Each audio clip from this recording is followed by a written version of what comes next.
Assalamualaikum warahmatullahi wabarakatuh. Kami dari mahasiswa program studi Ekonomi Syariah Fakultas Keislaman Universitas Trunojoyo Madura. Kali ini kami akan membahas tentang estimasi permintaan, analisis regresi sederhana, analisis regresi berganda, dan estimasi permintaan dengan analisis regresi. Tugas ini dibuat untuk memenuhi mata kuliah ekonomi manajerial dengan dosen pengampu Bapak Farid Ardiasa, SEMM. Kami dari kelompok 4 yang beranggotaan Sabila Istifari dengan NIM 040, Umi Rosida dengan NIM 158, dan Siti Aisyah dengan NIM 190. Untuk presentasi pertama akan disampaikan oleh Umi Rosida. Saya Umi Rosida akan membahas tentang estimasi permintaan, yang mana dalam estimasi permintaan itu berhubungan dengan fungsi permintaan. Nah, dalam fungsi permintaan itu terdapat harga pokok yang bersangkutan, pendapatan konsumen, harga produk barang yang lain, dan barang advertasi, dan lain sebagainya. Nah, itu dapat diperkirakan pengaruhnya terhadap jumlah produk yang diminta oleh konsumen. Dalam hal ini, jumlah produk yang diminta oleh konsumen merupakan variabel yang dipengaruhi, sedangkan harga produk, pendapatan konsumen, dan harga produk barang yang lain serta advertasi merupakan variabel bebas atau variabel yang mempengaruhi. Nah, secara umum, fungsi permintaan itu dapat ditulis seperti yang terdapat di PPT. Nah, di mana Q merupakan jumlah barang yang diminta. Jumlah itu bisa naik, bisa juga turun. Jika terdapat perubahan pada variabel harga, yaitu P atau advertasi, atau A, pendapatan konsumen, atau Y, dan produk barang yang lain, atau T, dan faktor-faktor yang lain yang disimbolkan dengan N. Yang menjadi masalah tersebut adalah berapa besar perubahan jumlah barang yang diminta akibat adanya variabel-variabel bebas tadi. Nah, hal inilah yang akan ditunjukkan oleh koefisien, yaitu yang disimbolkan dengan B. Nah, dari penjelasan tersebut dapat disimpulkan bahwa estimasi permintaan merupakan kegiatan memperkirakan jumlah permintaan konsumen terhadap barang dan jasa yang akan datang berdasarkan keadaan atau data yang ada di masa lalu dan data yang ada di masa kini. Selanjutnya, saya akan membahas tentang metode estimasi permintaan. Nah, dalam metode estimasi permintaan ini terdapat dua metode loh, yaitu metode estimasi koefisien permintaan secara langsung dan estimasi koefisien permintaan secara tidak langsung. Nah, estimasi koefisien permintaan secara langsung itu dilakukan dengan melihat interaksi secara langsung dengan konsumen atas perubahan-perubahan variabel tertentu. Terdapat beberapa metode yang dapat dilakukan dalam estimasi permintaan koefisien permintaan secara langsung. Nah, itu yang pertama menggunakan customer survey. Yang kedua menggunakan metode observasi. Nah, yang ketiga menggunakan metode market eksperimen dan klinik konsumen. Nah, dalam metode estimasi permintaan konsumen tersebut merupakan beberapa metode estimasi yang bersifat kualitatif direktif, yang artinya metode yang digunakan itu menggunakan data yang didapat secara langsung dari konsumen untuk mengestimasi permintaan yang akan datang dengan menggunakan estimasi kualitatif. Nah, agar analisis ini bisa lebih mendalam, kita juga harus membumbuhinya dengan analisis regresi. Selanjutnya adalah estimasi permintaan secara tidak langsung. Nah, dalam estimasi permintaan secara langsung itu dapat dilakukan menggunakan data yang ada serta usaha-usaha untuk menemukan hubungan statistika antara variabel bebas dan variabel terikat. Nah, teknik yang digunakan dalam metode tidak langsung ini adalah teknik korelasi dan regresi. Dalam analisis regresi atau peramalan, yaitu Suatu proses memperkirakan secara sistematis tentang apa yang paling mungkin terjadi di masa yang akan datang. Nah, berdasarkan informasi di masa lalu dan informasi yang didapat di masa kini agar kesalahan-kesalahan dalam estimasi tadi dapat diperkecil. Nah, regresi dapat juga diartikan sebagai usaha memperkirakan perubahan. Manfaat dari hasil analisis regresi adalah untuk membuat keputusan apakah naik dan menurunnya variabel dependen dapat dilakukan melalui peningkatan variabel independen atau tidak. Sebagai contoh, naiknya jumlah penjualan dapat dilakukan melalui jumlah iklan atau tidak. Nah, manfaat dari hasil analisis regresi adalah untuk membuat keputusan. Nah, setelah mendengar penjelasan tentang analisis regresi, selanjutnya adalah tentang analisis regresi sederhana. Yang mana dalam analisis regresi ini menjelaskan mengenai hubungan antara dua variabel, yang mana biasanya dapat dinyatakan pada satu garis regresi. Nah, serta merupakan teknik statistika parametrik yang digunakan secara umum untuk menganalisis rata-rata respon dari variabel Y yang berubah sehubungan dengan besarnya intervensi dari variabel X. Nah, dalam analisis regresi linier, variabel Y itu dapat disebut juga dengan variabel respon, variabel output, variabel tak bebas atau dependent. Sedangkan variabel X itu variabel independen atau variabel bebas, atau variabel input dan variabel explanatory atau regresor. Nah, berikut adalah model dari analisis regresi sederhana, yaitu Y sama dengan A plus BX. Nah, Y di sini merupakan variabel dependen atau variabel terikat, sedangkan X adalah variabel independen atau variabel bebas. Dan A itu konstanta, nilai dari Y apabila X sama dengan 0. Dan B yaitu koefisien regresi, yang merupakan pengaruh positif atau negatif. Nah, contoh dalam analisis regresi sederhana adalah jumlah uang saku yang diterima mahasiswa dipengaruhi dengan jarak tempuh dari rumah ke kampus. Apabila didasarkan dari penjelasan logis, maka semakin dekat jarak rumah dengan kampus, maka akan semakin kecil nilai uang saku mahasiswa.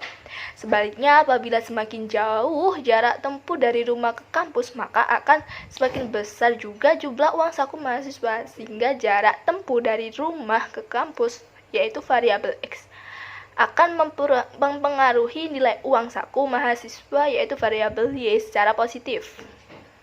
Selanjutnya akan dijelaskan oleh Siti Aisyah.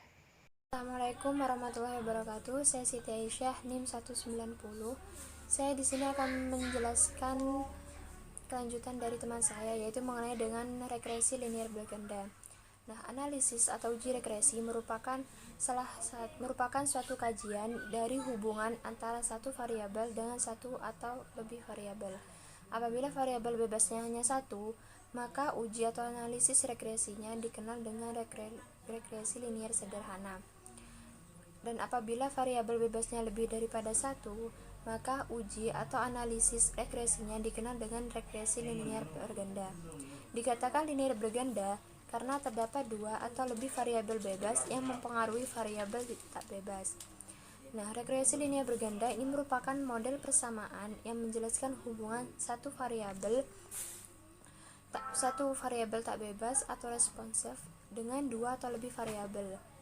Nah, tujuan dari uji regresi linear berganda ini adalah untuk memprediksi nilai variabel tak bebas. Nah, atau response, yaitu apabila nilai-nilai variabel bebasnya diketahui. Di samping itu juga untuk dapat mengetahui bagaimana arah hubungan variabel tak bebas dengan variabel bebasnya. Nah, persamaan regresi linear berganda secara matematik diekspresikan oleh Y sama dengan A ditambah B1 dikali X1 ditambah B2 kali X2 dan seterusnya. Nah, yang mana Y itu sama dengan variabel tak bebas. Kemudian A itu konstanta, B1, B2 dan seterusnya itu adalah nilai koefisien regresi. Kemudian X1, X2 dan Xn atau seterusnya itu variabel bebas. Kemudian bila terdapat dua variabel bebas yaitu X1 dan X2, maka bentuk persamaan regresinya adalah Y sama dengan A ditambah B1 dikali X1 plus B2 dikali X2. Nah, kadang-kadang bila koefisien-koefisien regresi yaitu B1 dan B2 itu mempunyai nilai, diantaranya yang pertama yaitu nilai sama dengan 0. Nah, dalam hal ini variabel Y itu tidak dipengaruhi oleh X1 dan X2. Kemudian yang kedua adalah nilai negatif. Nah, di sini terjadi hubungan dengan arah terbalik antara variabel tak bebas Y dengan variabel X1 dan X2. Kemudian yang ketiga yaitu nilainya positif. Di sini terjadi hubungan yang searah antara variabel tak bebas Y dengan variabel bebas X1 dan X2. Nah, pendekatan statistik untuk melakukan analisis regresi ini dengan menggunakan metode OLS, maka terlebih dahulu itu harus memenuhi uji asumsi atau pengujian persyaratan analisis. Nah, adapun untuk mengenai pengujian asumsi persyaratan analisis regresi ini yaitu ada uji normalitas, ada autokorelasi, heteroskedastisitas dan multikoliniaritas. Yang pertama yaitu ada normalitas. Nah, asumsi persyaratan normalitas itu harus terpenuhi untuk mengetahui apakah residual atau error dari data itu berdistribusi normal atau untuk mengetahui apakah data sampel berasal dari populasi yang berdistribusi normal. Nah, uji statistik yang digunakan adalah Kolmogorov-Smirnov. Nah, kemudian ada yang kedua yaitu ada autokorelasi. Nah, uji autokorelasi ini digunakan untuk mengetahui ada atau tidaknya penyimpangan asumsi klasik autokorelasi, yaitu korelasi yang terjadi antara residual pada satu pengamatan dengan pengamatan lain pada model regresi. Nah, persyaratan yang harus terpenuhi adalah tidak adanya autokorelasi dalam model regresi. Nah, metode pengujian yang sering digunakan adalah dengan uji Durbin-Watson atau uji Dewey. Yang ketiga ini adalah uji heteroskedastisitas. Nah, ini dilakukan untuk mengetahui apakah terdapat karakteristik atau keunikan sendiri di setiap lokasi pengamatan. Nah, adanya heterogenitas spasial ini dapat menghasilkan parameter regresi yang berbeda-beda di setiap lokasi pengamatan. Nah, heterogenitas spasial ini diuji menggunakan statistik uji Bayes. Kemudian yang keempat ada multikoliniaritas, yaitu salah satu syarat yang harus terpenuhi dalam pembentukan model regresi dengan beberapa variabel prediktor adalah tidak ada kasus multikoliniaritas atau tidak terdapat korelasi antara satu variabel prediktor dengan variabel prediktor yang lain. Nah, dalam model regresi itu adanya korelasi antar variabel prediktor menyebabkan taksiran parameter regresi yang dihasilkan itu akan memiliki error yang sangat besar. Nah, pendeteksian kasus multikoliniaritas ini dilakukan menggunakan kriteria FI5 yaitu variance inflator factor atau lebih besar dari 10 itu menunjukkan adanya multikoliniaritas antara variabel prediktor. Mungkin itu saja yang bisa saya sampaikan, kurang lebihnya mohon maaf. Selanjutnya akan dijelaskan oleh teman saya. Dari yang selanjutnya akan dijelaskan oleh Sabila Istifarin. Di sini saya Sabila Istifarin NIM 040 akan melanjutkan materi yang terakhir tentang estimasi permintaan dengan analisis regresi. Estimasi permintaan dengan menggunakan analisis regresi secara spesifik akan membahas tentang spesifikasi dan model yang akan diestimasi, kebutuhan akan data, bentuk fungsional yang mungkin bagi persamaan permintaan, dan evaluasi hasil terhadap ekonometri yang diperoleh. Berikut langkah-langkah estimasi permintaan dengan analisis regresi. Yang pertama itu ada spesifikasi model dengan cara mengidentifikasi variabel-variabel. Yang kedua ada pengumpulan data. Yang ketiga ada spesifikasi bentuk persamaan permintaan linier. Dan yang terakhir pengujian hasil. Adanya survei konsumen, klinik konsumen, eksperimen pasar, dan pendekatan pasar yang lainnya untuk mengestimasi permintaan menjadi sangat berguna. Tetapi metode yang paling umum digunakan dalam mengestimasi permintaan dalam ekonomi manajerial adalah analisis regresi.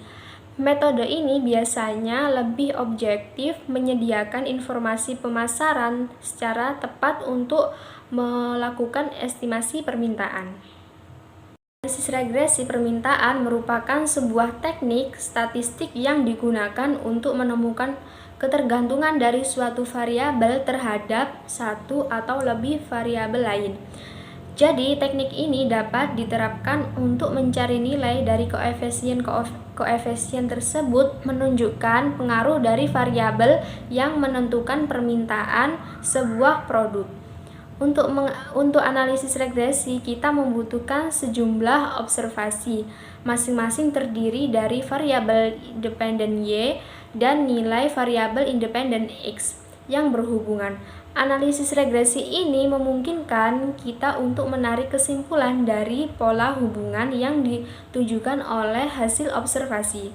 Dalam analisis ini dapat digunakan dan runtut waktu atau yang disebut dengan time series maupun data seksi silang atau yang disebut dengan cross section.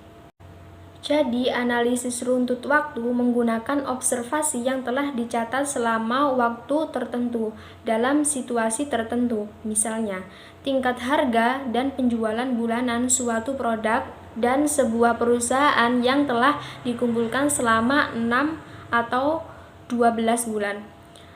Satu masalah dalam analisis ini adalah bahwa beberapa faktor yang tak dapat dikendalikan yang mempengaruhi penjualan cenderung untuk berubah selama periode waktu tersebut, sehingga beberapa perbedaan dalam observasi penjualan merupakan akibat dari pengaruh-pengaruh ini dan bukan pengaruh dari tingkat harga. Yang kedua, analisis seksi silang. Jadi, analisis seksi silang ini menggunakan observasi-observasi dari perusahaan yang berbeda dalam lingkungan bisnis yang sama. Dengan demikian, analisis ini bisa mengurangi masalah yang ditimbulkan oleh perubahan variabel-variabel tak terkendali sepanjang waktu, tetapi timbul faktor-faktor seperti efektivitas tenaga penjualan, posisi aliran kas, tingkat kegiatan promosi, dan tujuan manajemen berbeda-beda antar perusahaan.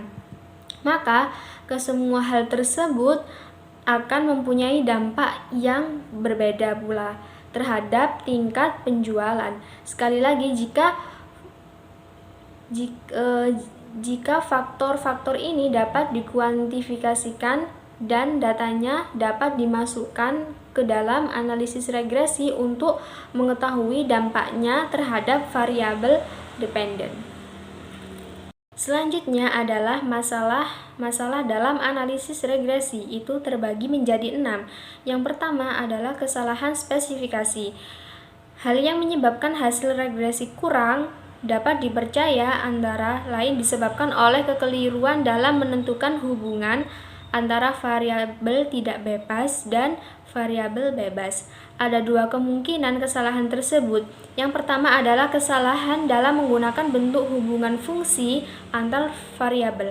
Misalnya, bentuk hubungan yang sesungguhnya tidak linier, tetapi cetakan regresi yang dipakai menunjukkan hubungan linier.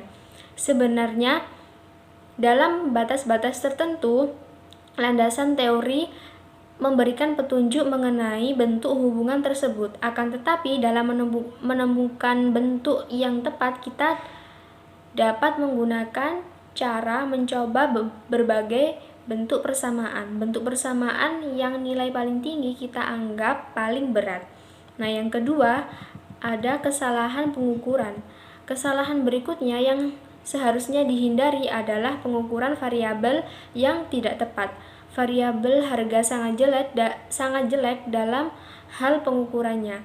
Ukuran harga yang mudah diperoleh pada umumnya adalah daftar harga atau harga yang ditawarkan oleh produsen, tetapi sering tidak akurat dalam menggambarkan harga aktual yang dibayar konsumen. Bila mana ada tawar-menawar, potongan, ataupun tukar tambah, jumlah uang yang dibayarkan secara aktual mungkin lebih rendah dari daftar harga. Nah, yang ketiga ada hubungan persamaan simultan. Dalam merancang sebuah fungsi regresi tidak dibenarkan adanya hubungan timbal balik antar variabel tidak bebas dengan salah satu atau lebih variabel bebas. Bila ketentuan ini dilanggar, maka timbul apa yang disebut bias persamaan. Contohnya, yang sangat populer adalah menggunakan metode OLS yang mengestimasi kurva permintaan pasar di mana terdapat hubungan timbal balik antara harga dan kuantitas yang diminta. Kita dapat memperlakukan baik harta ataupun jumlah yang diminta sebagai variabel bebas atau sebagai variabel tidak bebas. Hal ini disebabkan oleh baik dari segi teori maupun dalam kenyataan keduanya ditentukan secara simultan atau kebersamaan oleh kedua variabel. Yang keempat ada multikoliniaritas. Multikoliniaritas timbul sebagai akibat adanya hubungan kausal antara dua variabel penjelas atau variabel bebas. Lebih atau sebagai akibat adanya kenyataan bahwa dua variabel penjelas atau lebih secara bersama-sama dipengaruhi oleh variabel ketiga yang berada di luar sistem persamaan regresi. Keberadaan multikoliniaritas dapat ditemukan melalui tes korelasi antar variabel penjelas. Kalau ditemukan korelasi yang tinggi, maka salah satu variabel penjelas dilepas. Dengan adanya multikoliniaritas, maka hasil estimasi koefisien regresi bersifat bias.